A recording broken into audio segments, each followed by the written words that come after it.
Саламатсызбы? Бул видео материалда биз силер менен дарыгер ролунун кээ бир мүмкүнчүлүктөрүн жана милдеттерин карайбыз. Келгиле, бейтаптын башка бөлүмгө кантип которууну карайбыз.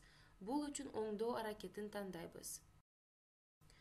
Андан ары бейтапты которуу менюсуна кирүү үчүн электрондук медициналык картанын кошумча төмөн түшүүчү менюсунан бейтаптык башка бөлүмгө которуу тандайбыз. Бул менюда бизге бейтаптын башка бөлүмгө которуусу жектиликтүү болот. Ошондой эле сиздин бөлүмүңүздө бейтапты башка дарыгерге которулуусу мүмкүн.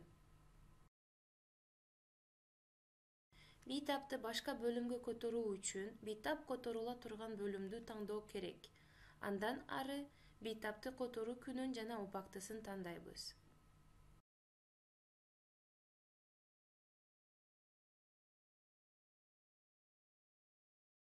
Жана аягында сиз бейтапты которо турган дарыгерди тандайбыз.